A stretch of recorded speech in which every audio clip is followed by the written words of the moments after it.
Donc vous voulez créer un business à plus d'1 million d'euros.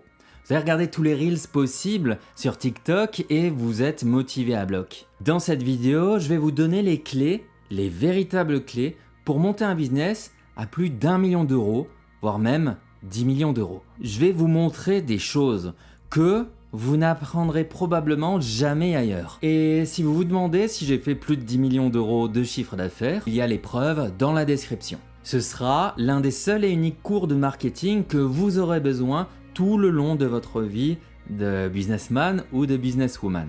Je vais pas vous donner des conseils bateaux en vous disant faut économiser là-dessus ou faire des placements ou donner des conseils à des personnes qui ne croient pas en eux pour vous dire oui c'est possible d'y arriver, etc. Des trucs de motivation. Je vais vous donner là 6 conseils qui ont fait mon succès mais aussi celui des personnes qui sont à un plus haut niveau que moi. Ce sont des choses qui sont atteignables et que vous allez pouvoir appliquer dès ce soir. La première chose, c'est votre capacité à voir l'invisible. Alors bien sûr, je vous parle pas d'un super pouvoir. La plupart des gens qui se lancent vont chercher à résoudre des problèmes qui sont évidents, personnels ou dans leur entourage. Bien entendu, ça c'est une bonne démarche. Si vous voulez faire de l'argent, vous cherchez un problème et vous proposez une solution en le résolvant. Par exemple, mon frère est fan de fitness et aime les bonbons. Ok, très simple, on va faire des bonbons sans sucre, gourmands et blindés de protéines. Simple, efficace. Petit abonnement à 40 € par mois avec 1000 clients, ça va vous faire 480 000 € à l'année. Pas mal, mais nous ce qu'on cherche à faire, c'est plus d'1 million d'euros. On veut du coup trouver l'idée qui va faire bouger les lignes, on va se dire « Ah, là il y a quelque chose ». C'est pourquoi vous devez voir l'invisible, vous devez voir ce que les autres ne voient pas. Et ça découle d'une capacité hyper importante qui est le sens de l'écoute. L'écoute, c'est prendre le temps de se positionner dans une discussion comme étant un réceptacle, à chercher de comprendre en intégralité ce que quelqu'un va vous dire. Et vous savez, dans notre société, il y a toujours cette idée du « moi j'ai envie de parler, de m'exprimer, de montrer ma présence aux autres ». Et il faut calmer cette partie-là. Déjà, parce que c'est un signe de respect avec votre interlocuteur, mais surtout, vous allez emmagasiner énormément d'informations lors d'une conversation. Et tous ces éléments vont créer des petits ponts, des connexions avec l'intégralité du savoir que vous avez dans votre tête, ce qui va vous permettre d'avoir accès à une connaissance plus vaste et surtout variée. Vous aurez une compréhension bien plus profonde sur différents problèmes. Une fois que vous avez fait ça et que vous avez du coup réellement conscience des problèmes qui vous entourent, vous allez faire intervenir un élément improbable. Vous allez chercher ce qui normalement ne s'associe pas avec ce problème-là. Je vais prendre un exemple tout à fait concret. Vous avez des problèmes de digestion, vous sentez pas spécialement bien après un repas. Des entreprises qui ont pensé simplement à résoudre ce problème, sans voir l'invisible, sans voir la racine, vont produire par exemple des probiotiques, des médicaments, des solutions naturelles pour vous aider à digérer, ou bien vous orienter vers du conseil nutritionnel, des médecins, bannir le gluten, et ainsi de suite. Ça peut marcher, mais il y a beaucoup de personnes qui ont essayé toutes ces solutions, et ça ne marche pas pour eux. Tout ça parce que ces boîtes n'ont pas cherché de lien improbable qui peut exister, n'ont pas fait de connexion entre des domaines qui ne sont pas forcément liés. Et si je vous dis maintenant qu'une application peut vous aider? Voici du coup une boîte qui a travaillé sur la même thématique, mais qui a vu l'invisible et qui s'appelle Nerva Labs. C'est pas une recommandation, c'est juste pour l'étude de cas. Ce qu'ils proposent, c'est pas d'avaler quelque chose. Leur constat, il est simple et scientifique. On a dans les intestins un réseau de millions de neurones, c'est ce qu'on appelle le système nerveux entérique. Ils ont donc réussi à faire le lien entre ce réseau de neurones, comment il réagit et notre capacité à digérer correctement. On ne va pas soigner en apportant des nutriments, mais on va rééduquer notre mémoire et les expériences qu'on a vécues auparavant quand on mangeait.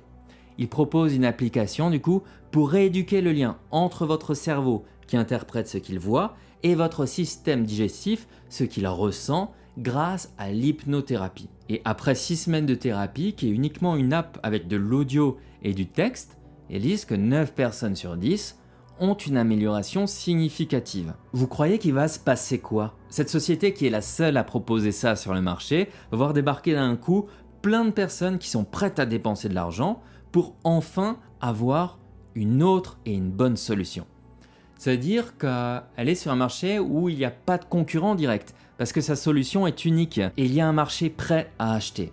Et là, vous faites un carton. Et en plus de ça, vous augmentez énormément la valeur de votre boîte. Et en plus de ça, vous contribuez au bien-être des gens. Cherchez du coup à voir l'invisible, à voir cette solution qui n'est pas forcément évidente, qui peut lier des domaines, des secteurs différents. Et là, vous aurez quelque chose d'unique et d'attrayant. Une des plus grosses peurs de ceux qui veulent se lancer, c'est le regard des autres, de la famille, des proches, des amis, et aussi et surtout des inconnus. Sur internet notamment, la critique elle est méchante et facile, mais hélas, c'est une des premières choses qui va vous toucher. Vous aurez beau avoir 100 personnes qui vous complimentent, s'il y en a une qui va dire du mal de vous, c'est hélas ce mauvais commentaire que vous allez retenir. Et ça, au début, vous le repasserez dans votre tête en boucle et vous oublierez presque totalement en fait les 100 autres personnes qui sont derrière vous à vous soutenir.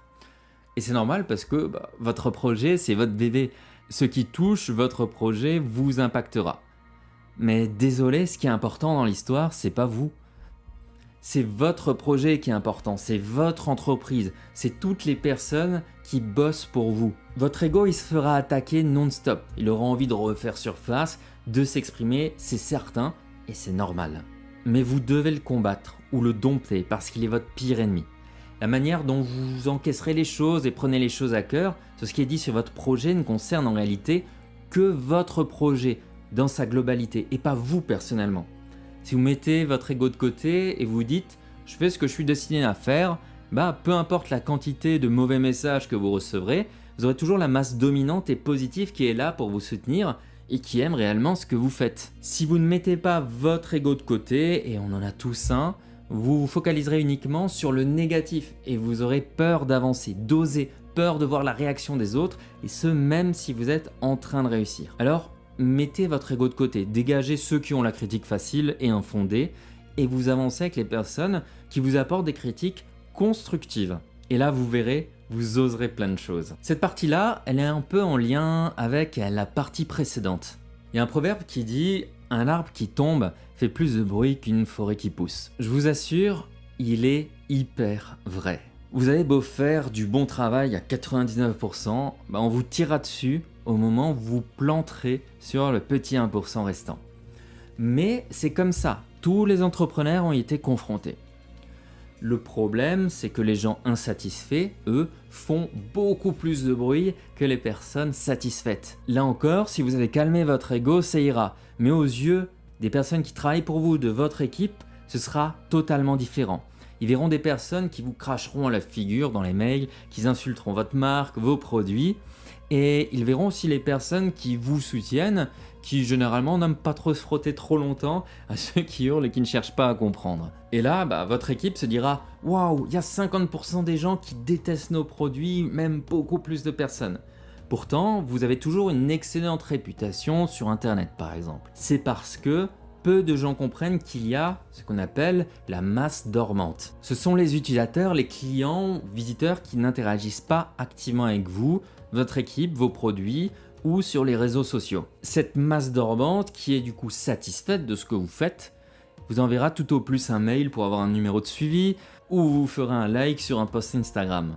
Elle représente plus de 90% de vos clients. Ça veut dire que lorsque vous avez un problème avec votre business, vous devez prendre en compte que quasiment 90% des gens ne se sont pas exprimés et sont très majoritairement des personnes satisfaites. Vous devez intégrer qu'il manque cette énorme part ou pièce du puzzle qui adore ce que vous faites et qui le montrera que très discrètement. Et vous devez aussi comprendre leurs attentes pour continuer de les satisfaire. Parce que votre but, c'est de solutionner un problème et d'avoir des clients heureux, pas qui vous aiment vous, mais qui aiment ce que vous délivrez. Ne prendre l'avis que de ceux qui parlent le plus fort peut vous mener sur de très mauvaises pistes.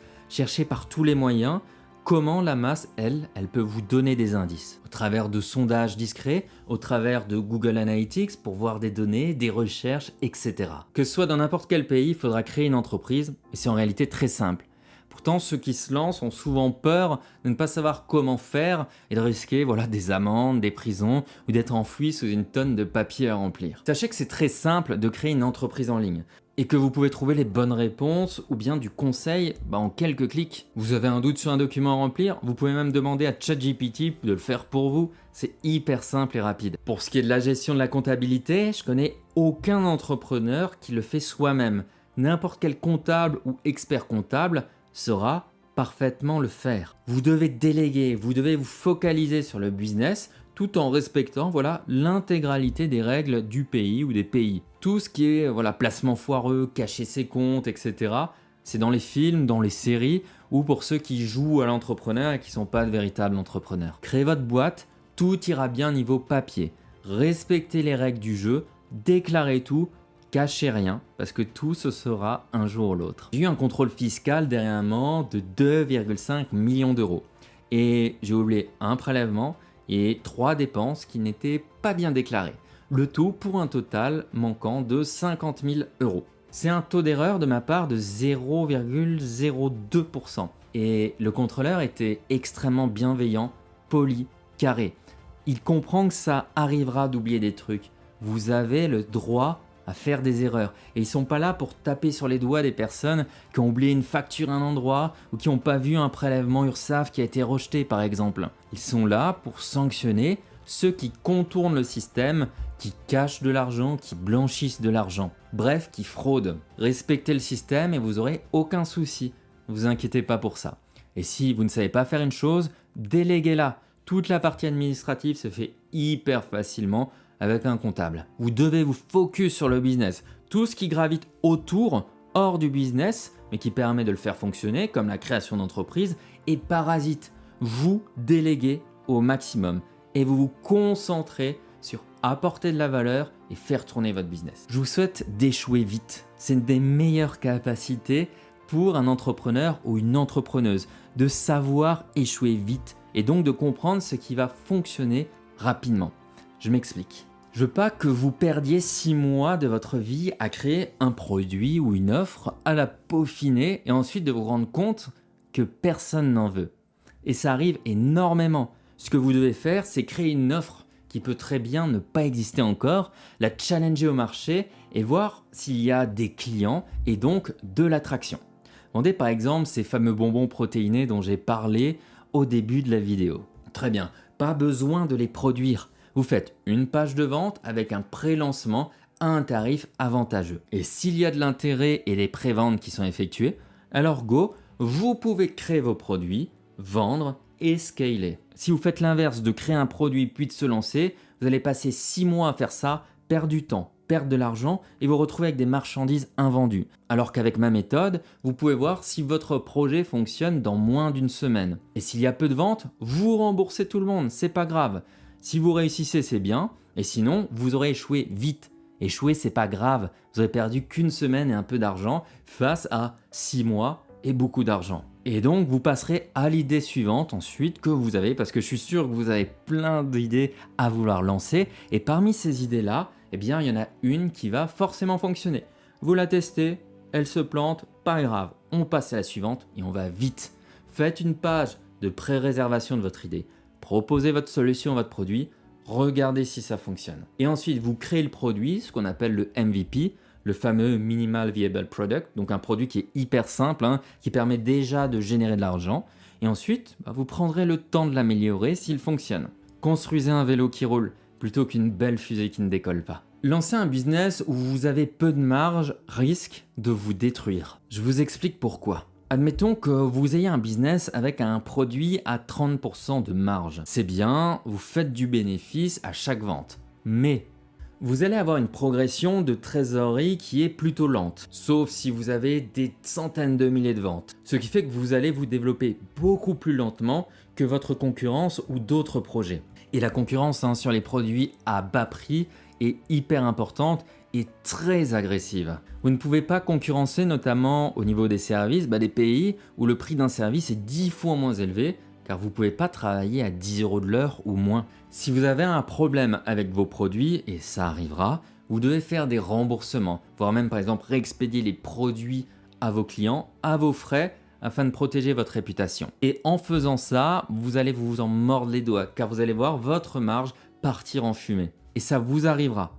Aussi, la plupart des marchés sont cycliques, ils se répètent à certaines périodes. Et il y a des périodes où vous vendrez beaucoup moins que d'habitude. Quand je dis beaucoup moins, ça peut être 10 fois moins que d'habitude. Pendant cette période-là, il va falloir tenir avec une trésorerie significative. Ce qui est plutôt difficile si vous avez des marges qui sont courtes. Et encore pire, si vous voulez tenter quelque chose, par exemple un coup de com, de publicité, que ça coûte cher, vous pouvez mettre votre entreprise en péril si vous n'avez pas généré assez de trésorerie. Parce que vous n'êtes pas sûr à 100% que votre opération va marcher. Et ça, personne ne peut l'être. Donc en bossant sur des produits low ticket, bas prix ou marge courte, vous mettez constamment dans une situation de stress, de risque, et vous ne pouvez pas vivre intensément la vie entrepreneuriale, qui est quand même vachement chouette.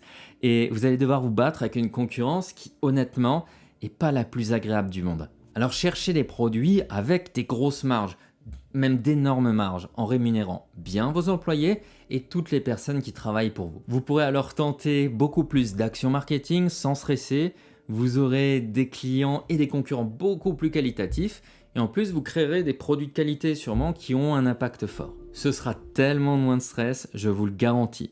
Vous aurez bien plus vite une grosse trésorerie qui vous permettra d'aller encore plus vite et de tenter des coups de poker. Je vous laisse en description. Plus vous allez vite, plus vous atteindrez vos objectifs de faire 1 million ou plus. Galérez pas avec des marges courtes. Alors oui, il y a des grosses enseignes qui y arrivent, mais c'est un piège infernal qui peut vous détruire et de toute façon vous irez beaucoup moins vite qu'avec des grosses marges. Je vous laisse un lien en description avec une liste de produits à haute marge que vous allez pouvoir commercialiser. Voilà pour ces 6 conseils qui vous permettront de créer des business à 1 million ou plus. Voyez ce que les autres ne voient pas pour créer une solution qui déclenche un effet waouh. Écoutez attentivement ce qui se passe autour de vous. Créez une solution qui est simple mais testable rapidement. Acceptez la critique constructive, vous avancez avec ceux qui vous soutiennent et vous ignorez le regard négatif et haineux et infondé des autres. Respectez les règles du jeu quand vous créez, prenez pas à cœur les remarques qu'on dira sur votre entreprise parce qu'elles concernent que votre projet et pas vous directement. Et faites de la marge et encore de la marge en rémunérant bien les personnes avec qui vous travaillez.